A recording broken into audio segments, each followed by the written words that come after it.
Hallelujah, praise the Lord. आप सभी का स्वागत है आज के लाइव शो में जो है डैनियल राज एक आवाज़। मैं बहुत एक्साइटेड हूँ और उसी उत्साह के साथ मैं आपका वेलकम करती हूँ और मैं आशा करती हूँ कि आप भी उतने ही उत्साह होंगे आज के शो के लिए। तो आगे बढ़ेंगे और उससे पहले मैं रिक्वेस्ट करूँगी कि जितने हमारे साथ अभी जुड़े हैं वे अपने अपने व्हाट्सएप ग्रुप में इस फेसबुक लिंक को शेयर करें और अपने फ्रेंड्स, फैमिली, चर्च मेंबर्स, जहाँ तक ये शो के जो लिंक है, फेसबुक लाइव शो का लिंक है, वहाँ तक आप पहुँचा सके और उन्हें भी उत्साह करें कि हमारे साथ में जुड़े और इस शो में बने रहे। आपको भी पूरे अंत तक, एपिसोड के अंत तक बने रहना है हमारे साथ। तो इस शो को आगे बढ़ाने से पहले मैं स्वागत करूंगी हमारे साथ में पास्टर डैनियल राज का और हम सब ताली बजा के उनका स्वागत कर सकते हैं। आमीन। तो सबसे पहले आगे बढ़ने से पहले जो ये टाइटल है शो का, डैनियल राज एक आवाज़, तो हम सब खुद डैनियल राज से पूछना चाहेंगे कि आपने ये शो का टाइटल डैनियल राज एक आवाज़ को क्यों चुना और आई थिंक बहुत लंबे समय के बाद में आपने ये शो को वापस लेकर आया है। पहले हमने बोल्ड टॉक शो किया है, आज डैनियल राज किया है एंड पूछो जो भी पूछना किया है। तो ये इन सबसे अलग कैसे होगा और इसमें क्या हमें बातें देखने मिलेगी? तो आप अगर हमारे बीच में कुछ ना शब्दों के द्वारा हमारे बीच में कुछ शेयर करना चाहें। जी, एक प्रार्थना करके मैं इसको जवाब देना चाहूँगा। Yes. आइए प्रार्थना करें। सृष्टिकर्ता पिता, तेरा धन्यवाद देते हैं प्रभु जी, आपको महिमा मिले। हम जो भी कर रहे हैं इस पृथ्वी पर, परमेश्वर पिता, मकसद एक ही है कि प्रभु उसके द्वारा तेरा राज्य बढ़े, लोग तुझे जाने, तुझे समझे और प्रभु तेरे पीछे चले। जैसे पौलुस कहता है, मैं मसीह के पीछे चलता हूं, इसलिए तो मेरे पीछे चलो, follow me as I follow Christ. प्रभु जी, उसी मकसद के साथ हम आपके पीछे चल सकें और ये जो पूरा कार्यक्रम है परमेश्वर, इसको हम आपके हाथों में सौंपते हैं और जो भी बातें हो प्रभु, सिर्फ और सिर्फ मसीह की देह उन्नति पाए, उस मकसद के साथ प्रभु जी आपके हम बीच में इसको रखते हैं, यीशु के नाम में, आमीन। नाउ जो क्वेश्चन आपने मुझसे पूछा है, और मैं आपको बता दूं कि इस प्रोग्राम को और ये जो नाम है इसको रखने के पीछे मकसद एक ही था कि यीशु के वचनों की आवाज़, यीशु की शिक्षाओं की आवाज़, यीशु क्या चाहता है मसीह की देह में, उसकी आवाज़, जो कि यहाँ इस वक्त में मेरे सामने जो बाइबल रखा हुआ है, अगर इसकी आवाज़ आज मसीह जनता, जिसको हम कहते हैं खरी शिक्षाओं के लोग, अगर इसकी आवाज़ जहाँ इतनी सारी गड़बड़ियाँ चल रही है उसके बीच में अगर मैं खरी शिक्षाओं की आवाज़ बन सकूं और बनता रहूं, मैं समझता हूं कि इससे बड़ी बात कोई और नहीं हो सकती। जैसे कि मैं है ना हमेशा कहता हूं सलोमी के बीजेपी, कांग्रेस, पॉलिटिशियंस पार्टी, उन सब के अपने अपने लोग होते हैं और वो अपनी अपनी पार्टी की आवाज़ होते हैं। अगर कोई राजा है तो उसकी प्रजा उसकी आवाज़ है, वैसे ही हम सब का राजा यीशु है तो हम उसकी आवाज़ हैं। और यही वजह है कि जहाँ इतनी गलत आवाज़ें चल रही है, एक तरफ कल्ट टीचिंग की आवाज़, लूसीफर की गलत शिक्षाओं की आवाज़, मनुष्य जो कि मसीह के शिक्षा के बाहर हटकर सेवा करते हैं, जिसको हम कहते हैं पेटू सेवक, उनकी आवाज़, उसके बीच में क्यों ना मैं या मुझ जैसे 10% यीशु के वचन की आवाज़ बने, उसी मकसद के साथ हमने जो है ये प्रोग्राम को रखा है। जी, बहुत ही अच्छा आपने जवाब दिया और बहुत ही अच्छा हमें एक्सप्लेन किया है कि ये टाइटल हमने क्यों सोचा और क्यों रखा। एंड आई बिलीव कि ये बहुत लोगों के लिए इंस्पायरिंग होगा, या फिर बहुत लोगों के लिए, जैसे आप बोलते हो कि 10% जो ना सही प्रचारक है, खरी शिक्षा के प्रचारक है, उनके लिए भी ये बहुत इंस्पायरिंग होगा कि वे भी अपनी आवाज़ को उठाए, ऊंचा उठाए और ऐसे शोज़ को लेकर आए जहाँ पे वे खरी शिक्षा का प्रचार कर सकें। जी, तो आगे बढ़ने से पहले जो हमारे साथ है पास्टर डैनियल राज, तो हम सभी जानते होंगे कि पास्टर डैनियल राज कौन है, लेकिन जो हमारे साथ में फ़र्स्ट टाइम जुड़े हैं या फिर हमें फ़र्स्ट टाइम सुन रहे हैं और ना किसी ने आपको बोला होगा कि ये शो है, आप ना जुड़िए और सुनिए। तो मैं उनके लिए बताना चाहूँगी कि डैनियल राज कौन है। तो जैसे आप स्क्रीन पर देख पा रहे होंगे कि डैनियल राज कौन है। 32 सालों से 32 सालों से सेवकाई करता हुआ एक सेवक एमएमबी के नाम से। तो जैसे आप सभी जानते हैं कि पास्टर डैनियल राज को अभी 32 साल हो चुके हैं सेवकाई करते हुए, और जब उनका उद्धार हुआ था तो तब से लेकर अब तक 32 साल हो चुके हैं, जो परमेश्वर के राज्य के लिए बहुत बहुत ना इस्तेमाल हुए हैं। अब सब कुछ आप सभी के सामने है, आप सभी ने उनका मिनिस्ट्री देखा है। तो 32 साल बहुत ज़्यादा होते हैं और परमेश्वर ने इस 32 सालों में उन्हें बहुत इस्तेमाल किया है। अब सब कुछ आप सभी के सामने। 80% बाइबल को समझ चुका प्रचारक, अमेन। हम सभी जानते हैं, आगे हम रखेंगे भी, कि उन्होंने बहुत ऐसी सारी चीज़ों पे बातें की है, बहुत स्टडी किया है, बहुत मध्ययन किया है, और ना बहुत सारी चीज़ों को सिखाया है हमारे बीच में। तो मैं समझती हूँ कि 80% ऑफ कोर्स, बट ना उससे भी ज़्यादा हो सकता है। परमेश्वर और उन्हें बुद्धि देता है और उन्हें ज्ञान दे रहा है कि वे और परमेश्वर के राज्य को समझ सके और बाइबल को समझ सके और हमारे बीच में रख सके।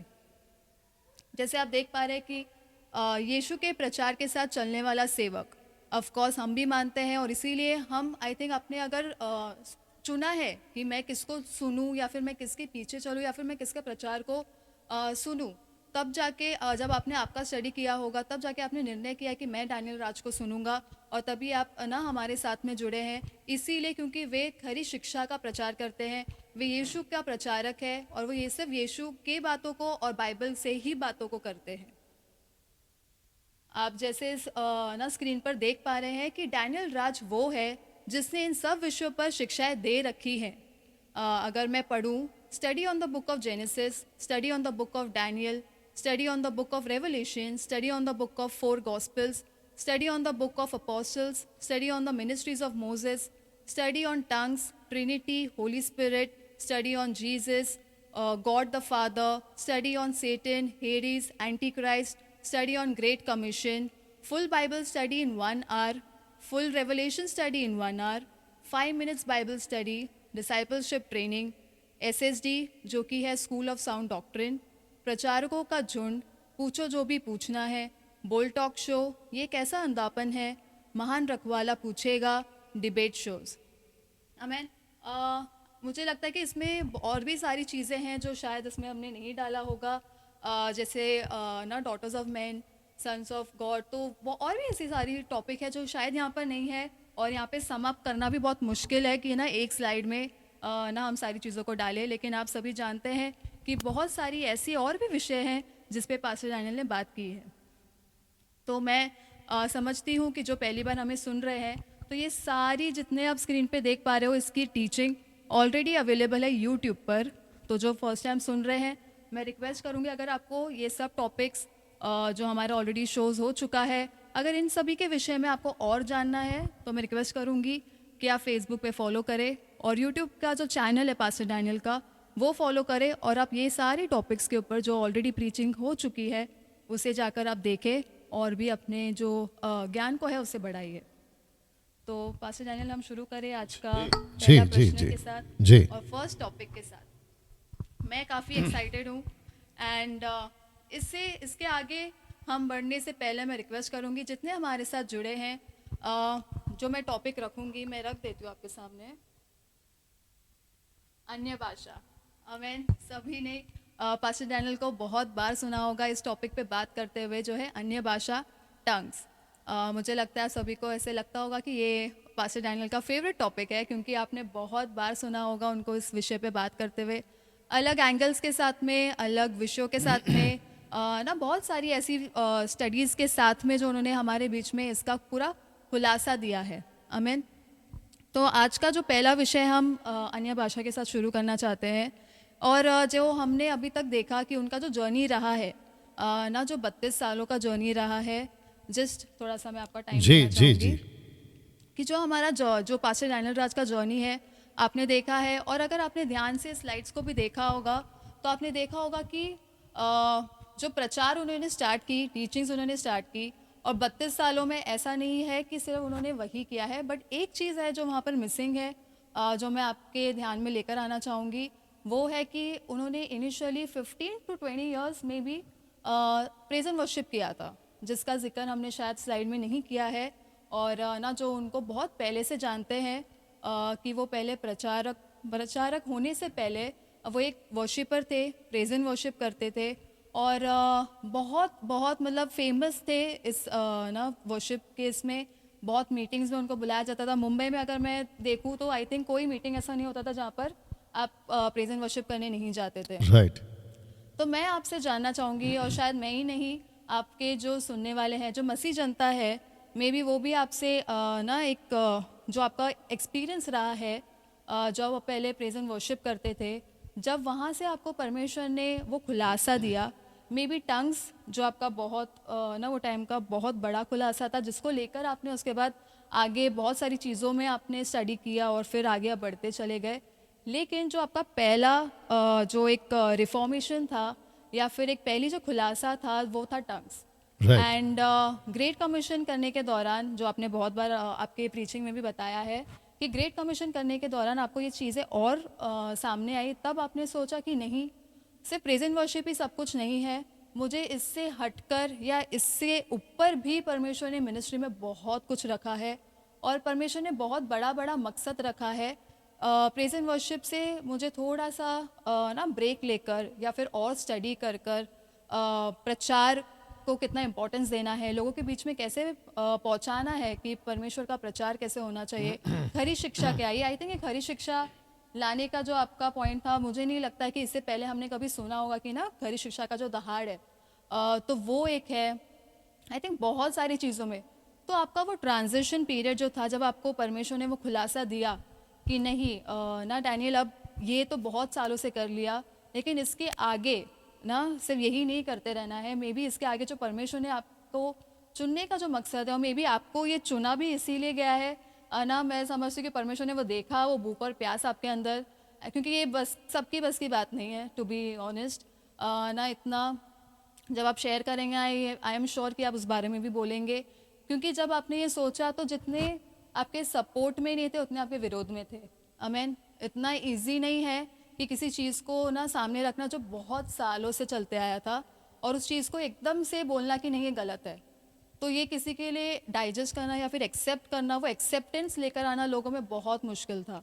तो मैं पूछना चाहूँगी आपसे कि वो दौरान क्या, मतलब वो दौर जो आपका था वो कैसा था, और आपने जब सोचा कि नहीं, इतने टाइम से जो मैं करते आया हूँ, आप खुद भी शायद बोलते थे, तो ये आपने जब सोचा कि नहीं ये हम क्या कर रहे हैं और ये गलत है और मुझे ये लोगों को बताना है कि ये गलत है, तो आपका वो जो दौर था वो कैसा आपने ना एक्सपीरियंस किया, अगर आप कुछ शब्दों में हमारे बीच में रखना चाहें। जी जी जी।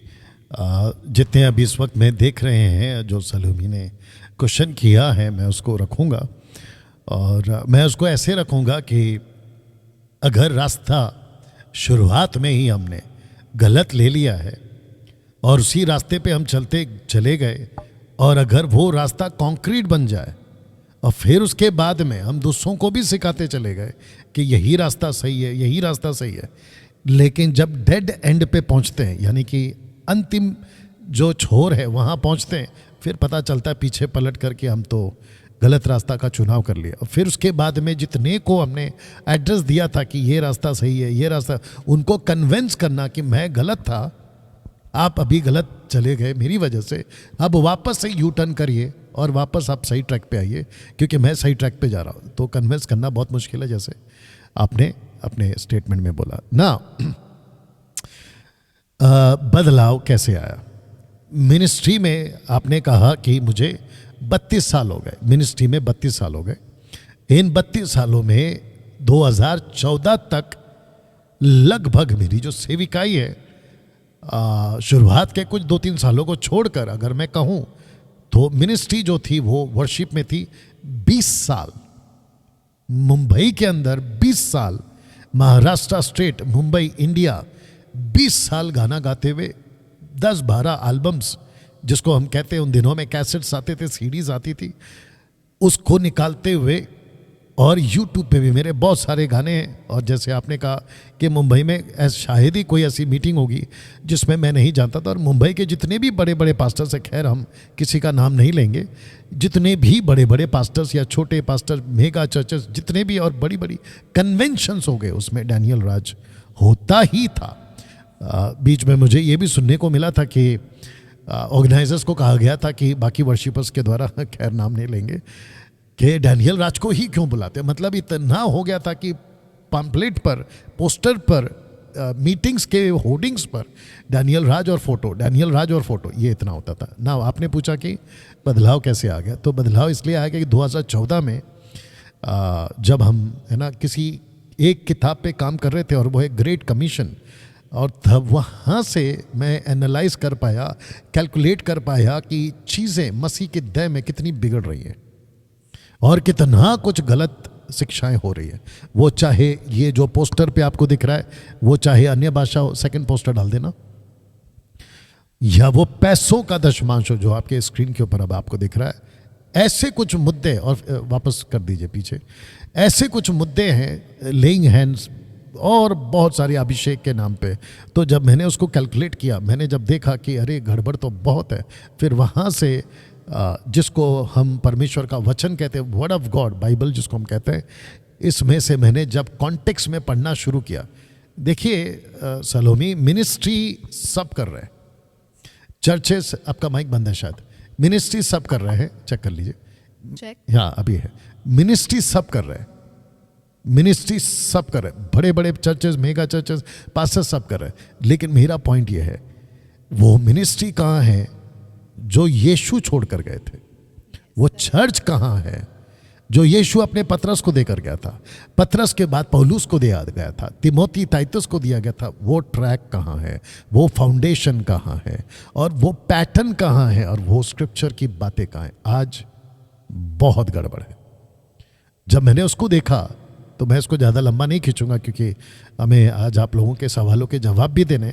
वहाँ से जब मैंने एनालाइज किया कि गड़बड़ बहुत है, तो मैंने सबसे पहले, मैं आप सबको बता दूं, मैंने सबसे पहले खुद को अलग कर लिया। लगभग अभी क्या हो गया, 2014 से क्या चल रहा है, कम से कम 9 साल हो गए, लगभग 14 से 25, 9 साल, या क्या कितना हो गया, 11 साल, 11 साल मैं मुंबई के, महाराष्ट्र के किसी पास्टर फेलोशिप में नहीं जाता, वर्शिपर्स के किसी कॉन्सर्ट में नहीं जाता। शुरुआत में बुलाते थे, जब उनको पता चला ये आदमी नहीं आ रहा है तो उन्होंने भी बुलाना बंद कर दिया। हालांकि मेरी कोई इच्छा नहीं है, अगर कोई बुलाएगा अभी तो जाने के लिए, वो बात अलग है कि मैसेजेस आते रहते हैं, मैं नहीं जाता, मैंने खुद को अलग कर लिया। वजह यह है कि जहाँ यीशु की शिक्षा नहीं है वहाँ यीशु नहीं होते, और जहाँ यीशु नहीं होता वहाँ मैं ही जाके क्या करूँ। तो मैं समझता हूँ कि आपका जो सवाल था उसका ये जवाब है। जी, very well said. I think जो इस सिचुएशन में है, या फिर आपसे जो रिलेट कर पाते हैं, जो एक कल्चर को फॉलो करते आए थे जैसे आपने बताया, तो वो एक कल्चर को चेंज करना, या फिर होता है कि बहुत टाइम से ना एक चर्च में अगर कोई जाता है व्यक्ति, और फिर तभी उनको लगता है कि नहीं ये नहीं है, शायद उन्होंने आपको सुना हो, या फिर 10% जो प्रचारक है सही शिक्षा को प्रचार करते हैं जी, उनको सुना हो, तब उनको लगा कि नहीं ये तो गलत है, एंड फिर उन्होंने अगर ना निर्णय लेना चाहा कि नहीं मुझे अब नहीं इनसे फेलोशिप करना है, इनसे नहीं ना, या फिर मुझे इनको भी बताना है कि क्या सही है, तो वो जो डिसीजन लेना होता है, या फिर जो ये चीज़ों से आपने जो बताया रिलेट कर पाते हैं कि Right. नहीं मुझे भी लड़ना है, या फिर मुझे भी ना they need to speak up, they need to stand for this, for himself और देम सेल्फ, एंड उनको भी बताना है अपने लोगों के बीच में कि नहीं ये गलत है, और आपको मैं बता रहा हूँ, या फिर मैं ना उनको भी स्टडी करना ज़रूरी है, ऑफकोर्स जैसे आपने Right. किया है, तो उनको अपना खुद का सेल्फ स्टडी करना बहुत ज़रूरी है, उनको भी जांच पड़ताल करना बहुत ज़रूरी है कि क्या सही क्या गलत है, उसके बाद ही उन्हें लोगों के बीच में जाना चाहिए।